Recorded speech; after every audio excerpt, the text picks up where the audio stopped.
How'd you like dealing with Charlene? Welcome to Veterans Corner, Westborough Television's program for veterans about veterans issues and veterans benefits. We are very fortunate today to have with us Tom Kelly, Secretary of the Department of Veteran Services from the Commonwealth of Massachusetts. And I'm your host, Ken Ferrera. Secretary Kelly, thank you for joining us today. Thank you, Ken. It's great to be out here. Tell us a little bit about the Department of Veterans and Services and an overview of the things that you do and what you're responsible for. Well, we have 476,000 veterans in Massachusetts. And Massachusetts has some very unique programs for veterans, different from any other state. For example, we're the only state that has a veterans office or a veterans agent in every city and town. Every one of the 351 cities and towns in Massachusetts has somebody, a local employee whose job and whose mission in life is to take care of the veterans in that community. And of course, out here in Westborough, you're very fortunate in having George Perry, who's been around for about 6 years, and he's one of our superstars. So that makes us unique among all the states. We're also the only state that has a financial assistance program for veterans. Any veteran who falls on hard times and whose income is within certain thresholds can just walk into town hall out here, or any town hall, and ask for money for the basic necessities of life, food, shelter, whatever, medical. And the town will give him the money if he's qualified or she's qualified. And then the state, reimburses the town 75 cents on the dollar. That's another unique program we have. A third unique program here in Massachusetts is the fact that we have an annuity program of $2,000 a year for all 100% service-connected disabled veterans, for all Gold Star mothers, Gold Star fathers, and Gold Star wives, spouses. That's another unique program. So we have all sorts of great programs here in Massachusetts, and an opportunity like this is a good way to get the word out.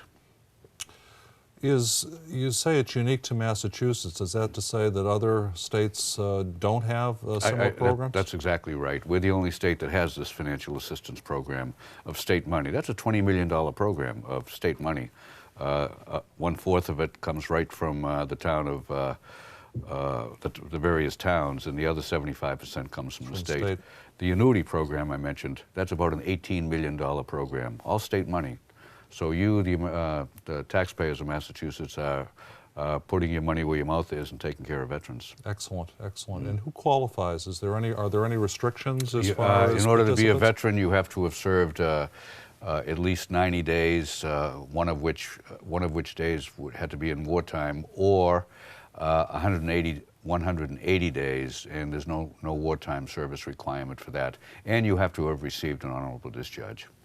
Other than that, all branches of the service? All branches of service, regardless of whether you never left Fort Dix, New Jersey, or if you served in Baghdad, same qualification. Now, as far as our National Guardsmen National Guard, who are mobilized under federal law, as about 6,000 of them have since 2001, when they come home, when they finish their obligated service or their deployment, they are veterans.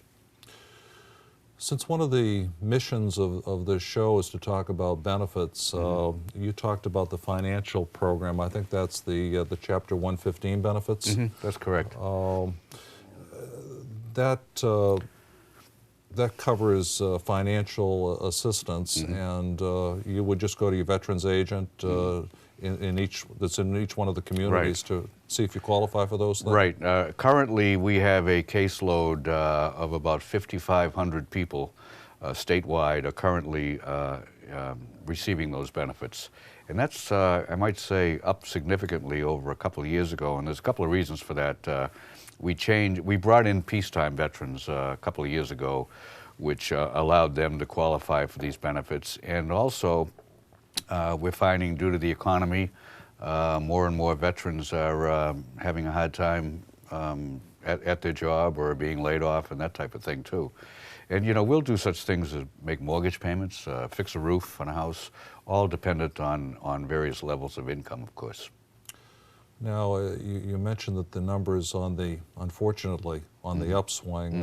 Is some of this because of post-traumatic stress syndrome? Well, it could be. I think we've all read about that the incidence of stress and post-traumatic stress disorder has been appreciably higher in people coming back from this war. And I guess there are a lot of reasons for it. You know, it doesn't focus on any particular age group. We have older vets, younger vets, married vets, single moms, single dads, grandparents, all sorts of people serving in harm's way, and you know, it just adds to the stress. So we're doing all we can to kind of ease that, not only when they come home, but while they're gone also. And of course, some of these things don't show up immediately as soon as they arrive home. It's a delayed period of time. That's absolutely true, and that brings up another point. People getting out of the service right now after serving in Iraq or Afghanistan, they are eligible to be enrolled in the VA healthcare system for up to 2 years. And I really encourage people to do that and take advantage of this, because if you wait longer than 2 years and do not enroll in the system, then it could be that you develop a problem 5 or 6 years down the road. You're not in the system. You have to go through the whole procedure of getting in the front door of the VA, which is sometimes kind of difficult.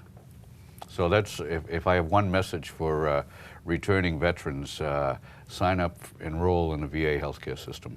It's a great system. Well, that's one that we'll put a check mark next to as far as the show's concerned. Tell us a little bit about education support and benefits. Well, in my opinion, about the 3 or 4 really important needs of veterans are education and training, employment, healthcare, and housing. And education and training and employment, I think, go hand in glove. And I strongly encourage people to take care of not only their GI Bill benefits, which they've earned by their service, but also to take advantage of the tuition waiver, which we in Massachusetts have for all veterans at any state college or university. And if you're a member of the Guard, of course, take advantage of the tuition and fee waiver, which is available to you at any state college and university. So that's the education portion of it. If you've been out of the classroom for a while and you feel a little hesitant about going back, we have a wonderful program over at UMass Boston called Veterans Upward Bound. It's almost like an 18-week boot camp where you go in the evenings for 18 weeks or so, and they refresh you on the skills which you might have forgotten since high school, English, math, that type of stuff. And it gets you ready to enter college and take advantage of some of these programs. Hand in glove with education and training, I think, is employment. And again, in Massachusetts, we have a good program of what they call career centers around the state. There are 33 of them around in Massachusetts, and I think the closest one to here might be in Marlborough. But at each one of these career centers, there's a couple of veterans representatives who work for the state. They don't work for our department, they work for the Department of Workforce Development. And their job is to take care of the vets walking in the front door over there. And they'll do such things as give you an aptitude test, help you write a resume, you know, see what you're suited for, and then, you know, steer you in the right direction. And they work very closely with the employers in the area. And any employer would be very, very lucky, I think, to get a veteran on his or her workforce because of the work habits that we develop in the service. And we find that a very, very helpful resource to get people back employed. Just to retrace our steps a little bit, there's the Montgomery GI Bill for education. That's been improved a little bit. It's gone through several there have been 3 or 4 you know, after World War II, World War II had the best program of all, with and then it's been kind of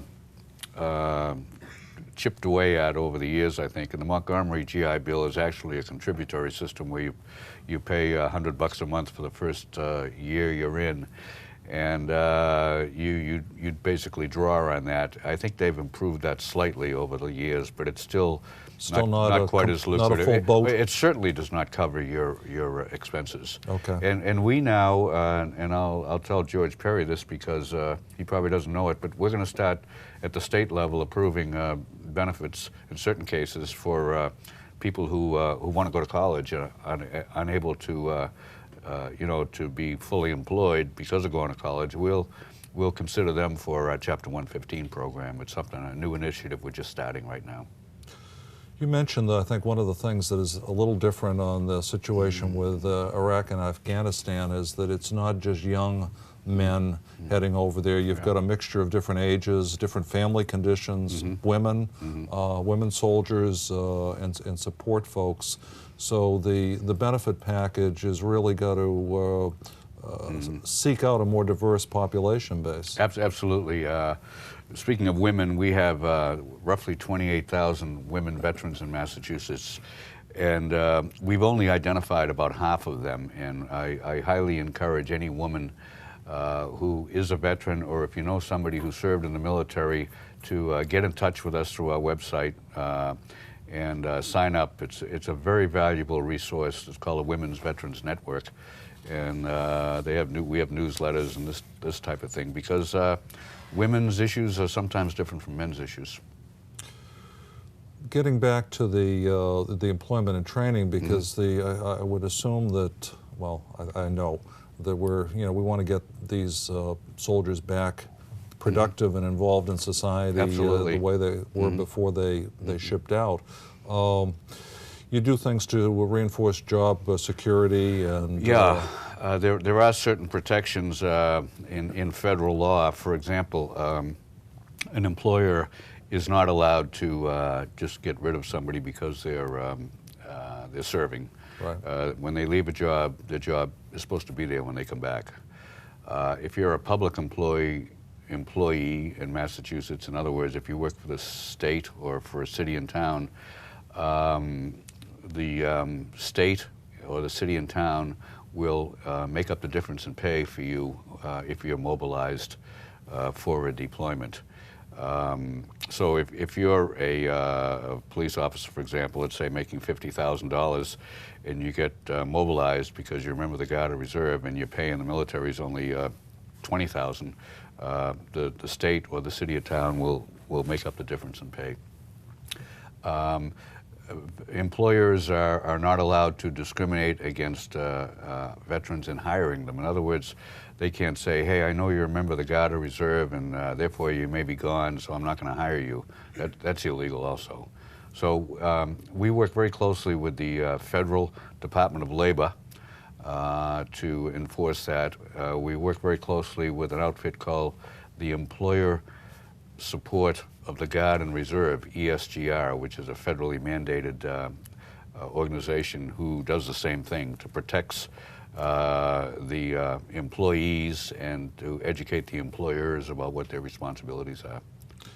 And you have a Hire a Veterans Month.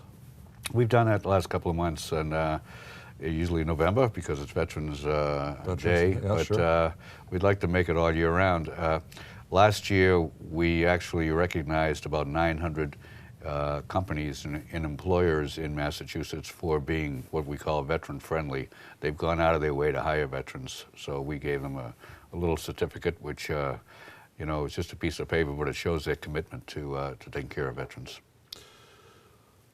Tom, talk a little bit about annuities and different type of opportunities, financial opportunities that exist.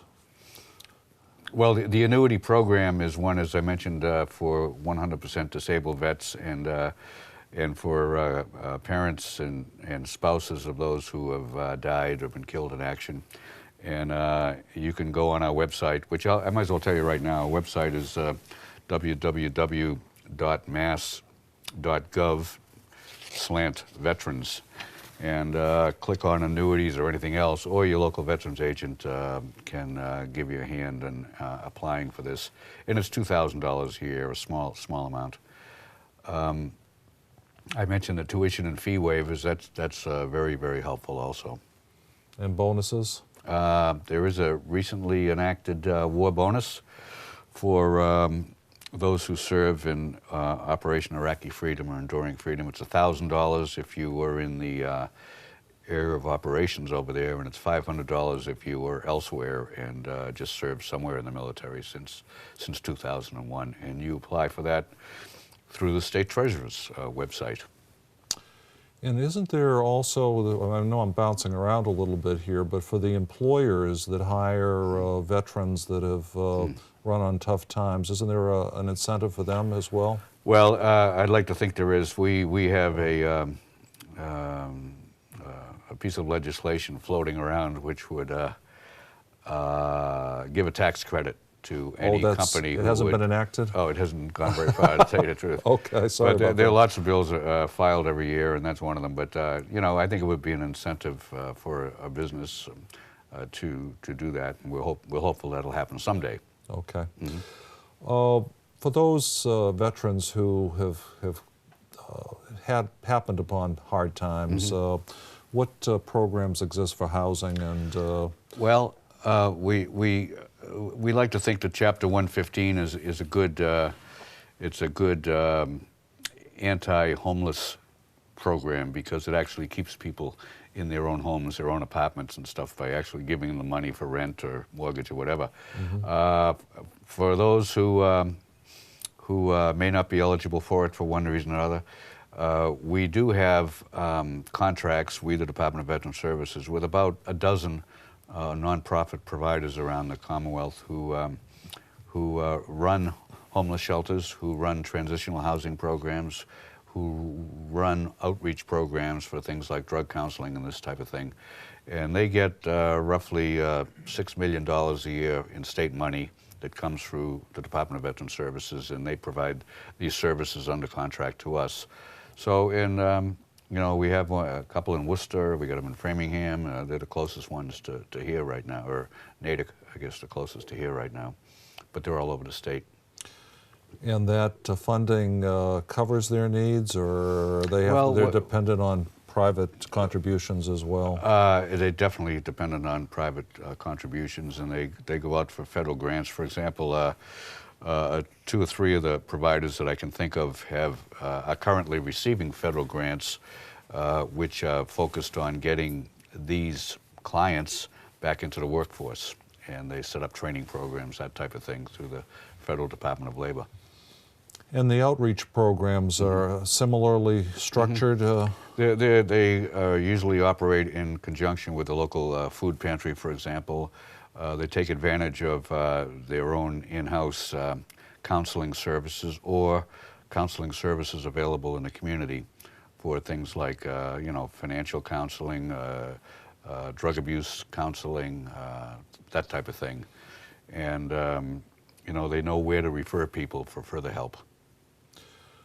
Returning veterans is kind of a generic topic. Obviously, you have the Welcome Home Guide, and but they're faced with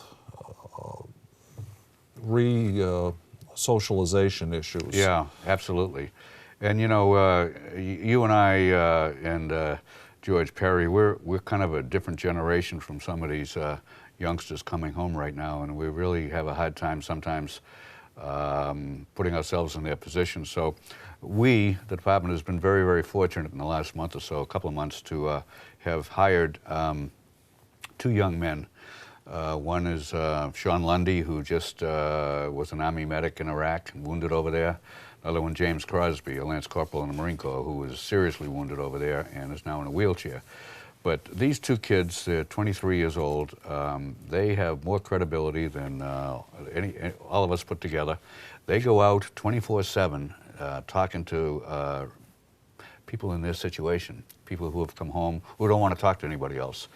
And I'm just blessed to have them. Another resource that is tremendous for returning vets are the vet centers operated by the federal VA. You have one in Worcester, you have one in Boston, Lowell, around the state. These are storefront operations, not a big imposing building with doctors in white jackets running around. These are just a place where a vet can walk in and talk to a fellow vet and you know, just talk. And these people who staff these places, they're mostly combat vets themselves. They're men and women, and again, they work around the clock to help these people. And you know, they have family counseling, stuff like that. Would it be fair to say that there's you're describing a bit of a generational gap between, well, first of all, the World War II, the Vietnam, and the new veterans that are coming back There's from no doubt about it. The desert wars, shall we say, or the mountain wars? Yeah, and one thing we don't want to have happen when some of us came home from Vietnam a long time ago, we were not exactly welcomed with open arms by either our government or, sadly, by our fellow veterans, some of the older vets, because we were looked at as losers in many cases because of the war. Yeah. We're going to do everything we can to make sure that doesn't happen now. As with post-traumatic stress disorder, from what I understand, traumatic brain injuries are as a result of explosions or God knows what. I'm not sure that we do know the full cause of them. You hit the nail on the head. We don't know, but we know that traumatic brain injury is a serious issue. The experts, and I don't consider myself one of them, are learning more and more about it all the time and are very, very aware of it and are recognizing the fact that it may not manifest itself right away either. As a matter of fact, Massachusetts is the first state and the only state to this point, I think, that has a federal grant under a Traumatic Brain Injury Consortium here in Massachusetts. It's under Mass Rehab Commission. And we've been meeting on a regular basis, educating ourselves and talking about how, you know, how we can recognize things and how we can address these issues.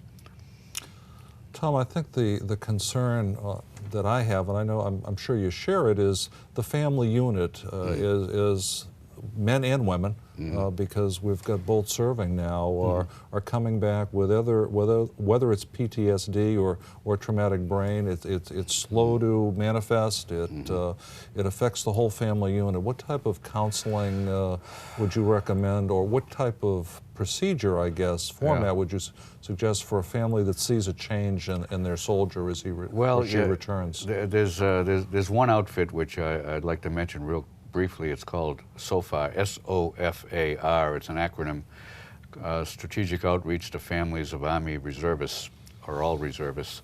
And there's a bunch of psychologists and health providers who are in a nonprofit here in Massachusetts. They're on our website, by the way, and they address the issues that families face when their men and women are deployed. The Guard has a very good job, National Guard does a very good job of keeping track of people when they come home, keeping track of families while they're gone, and then following up to see if there are issues after the soldiers come home. But we're afraid we're not catching everybody, and we just do not want anybody to slip through the cracks. Do you think that's symptomatic of society today, where people aren't reaching out or seeking support, or they think they can handle it themselves? Well, you know, soldiers and Marines are tough guys, and they don't need help, but they do need help. It's the macho thing? It's a macho thing, but there's one other thing I'd like to mention. The federal VA has just established a suicide hotline nationwide, and I think you can get information about that on our website also. But, you know, it's for family members or people, soldiers themselves. And I just encourage any family member that if you see your man or your woman acting differently, you know, don't try to solve it yourself. There is help out there. Well, I see there, in fact, I think it was just news over the weekend that there's an increased number of active duty soldiers that are the suicide. Yeah, the Army released those figures, and I'm not surprised. War is hell, as they say. Oh, sure. And I suppose that's one way to get out. But no, I'm more concerned, not that I'm not concerned about that issue, but the ones coming back that are struggling. Oh, yeah. We've had two that I'm aware of suicides here in Massachusetts of people who have come back from the current war. Governor Patrick, our our new Democratic governor has reactivated the Veterans Affairs Advisory Council. I'm very pleased about that, and it lay dormant for a while. And what this does is it gets all the players, young, old, men, women, amateur and professional, to the table. Not to just sit around and hold hands, but to look at what's being done right now in Massachusetts for veterans, and how well it's being done, and what could be done better. So it's really a oversight committee on the Department of Veteran Services, which I'm privileged to lead. So I'm anxious for them to really take a look at what we're doing and how we could do it better. You've had one meeting. Had one meeting, got another one next. Well, got another one coming up soon. And if you had your druthers, what direction would you like to, other than more money, what direction would you like to see this process going? Well, I think outreach to returning veterans and awareness on the part of the other citizens of Massachusetts that we owe something to these men and women coming home. Are there other bills or programs you mentioned, or when I touched about the tax credit before, that there's some legislation, but anything that you could touch on or would like to see our veteran support, for sake of argument? Well, yes. There would be nice if this tuition and fee waiver were expanded to include all veterans, not just members of the Guard and Reserve, just members of the Guard. It is right now. I would like to see military pay, active duty pay, not taxed here in Massachusetts. A lot of states, most states do not tax military pay. We do. And those are a couple of the things I would like to see. Yes, speaking of that, is the veterans bonus that comes through the Treasury, is that taxable income or not? I don't believe it's taxable income. Okay. I don't know if this is an appropriate question or not, but what changes have you seen with the new administration at the State House? Not much. I think you know, we have an ongoing excellent program, and it's always, veterans is one issue I think that kind of unites the parties and the various branches of government, and it's been, I hate to use the term, but it's been a seamless transition, I think.